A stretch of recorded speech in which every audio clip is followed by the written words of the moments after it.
Salam alaikum khawti khwatati, comme les Marocains ne savent pas parler de leur pays, je vais le faire à leur place. On va lire deux articles, oui, deux articles, parce que eux se vantent d'organiser tout ce qui est football en ce moment chez eux, qu'ils ont des grands stades, des patati et patata, bon bref, ça c'est autre chose. Mais ce qu'ils ne racontent pas, c'est ce qui se passe au Maroc. On y va. Marrakech, une touriste agressée par un chauffeur de taxi. Cet article date du 11 mai 2025. Les faits se sont déroulés samedi. La victime affirme qu'elle est montée dans le taxi. Arrivé à destination, le chauffeur lui demande de payer 10 dirhams alors qu'il n'a pas activé le compteur. Surprise, la dame lui fait remarquer qu'elle paye généralement 7 dirhams au plus pour cette distance. Le chauffeur aurait piqué une colère suite à ses propos de sa cliente, ce qui a entraîné une vive dispute entre les deux. Pour éviter des histoires, la touriste a fini par payer le montant exigé par le chauffeur avant de descendre du véhicule. Elle a ensuite pris le soin de noter le numéro du taxi afin de déposer plainte. Furieux, oui, le chauffeur serait descendu du taxi et a commencé à l'agresser verbalement puis physiquement, tirant violemment le bras de la touriste pour l'emmener de force au poste de police. Un comportement violent qui a suscité l'indignation des témoins présents, lesquels ont donné raison à la cliente qui, selon eux, était dans son droit de réclamer l'activation du compteur. De une, il n'active pas le compteur. De deux, il l'agresse verbalement. De trois, il en est passé aux mains. Puis de quatre,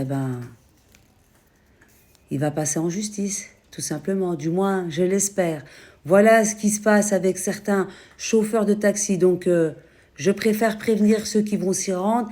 Faites très attention. Vous avez certaines personnes qui sont violentes, même quand elles sont hors la loi. Et puis, nous avons le Parisien. Le Parisien, ce n'est pas algérien, donc on ne peut pas dire que c'est une histoire inventée par les Algériens. Oui, la semaine dernière, vous avez les Mauriches, les Marocains qui se vantaient d'avoir eu l'exclusivité de transporter les équipes de foot. Et puis, sans oublier qu'ils pensaient que l'Algérie allait ouvrir son espace aérien. Donc, on leur a expliqué que l'espace aérien restera fermé et qu'il faudra quand même faire le rond-point. Voilà, c'est comme ça, c'est pas autrement.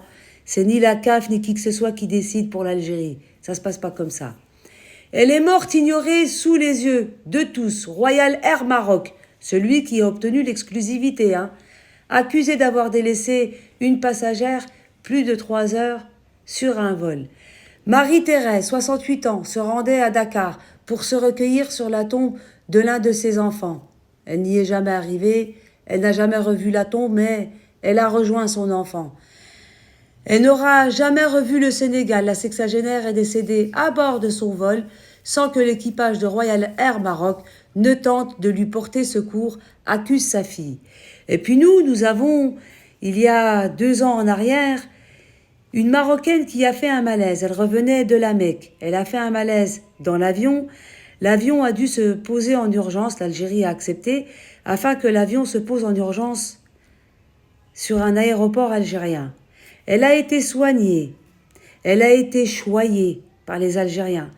Que ce soit les infirmières, que ce soit les médecins, tout le monde s'est occupé d'elle. On a fait venir son fils aux frais de l'Algérie. Il n'a pas payé un copec. Elle est repartie sans même payer la facture de ses soins. Ça a été gratuit. Son fils, une fois arrivé dans l'avion, il n'avait pas encore décollé qu'il crachait sur le gouvernement algérien. Oui, vous avez bien entendu, pour ceux qui ne connaissaient pas cette affaire. J'en avais beaucoup parlé sur TikTok, j'avais fait des vidéos. Et c'est comme ça que ça s'est passé. Son fils aussi, une fois arrivé au Maroc, il a continué à injurier les Algériens, le gouvernement algérien. C'est comme ça, c'est un proverbe qui dit « Apprends à un pigeon à voler, il finira par te chier dessus ».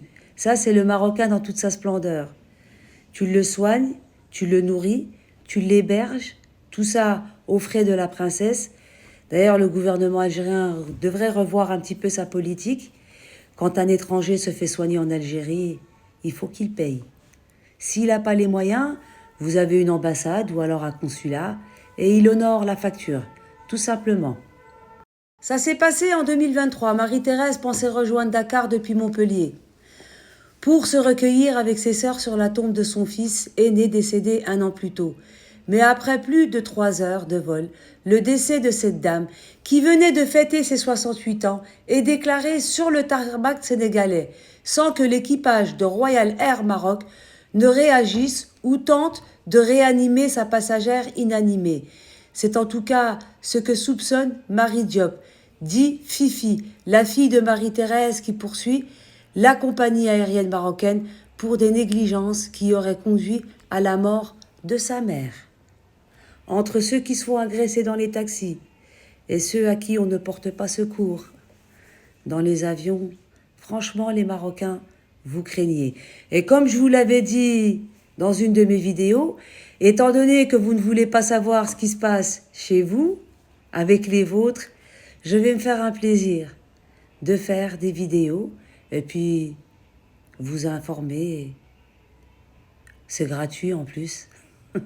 Et moi, ça me fait plaisir de vous informer et surtout de montrer aux Algériens que vous n'êtes pas blanc comme neige, bien au contraire.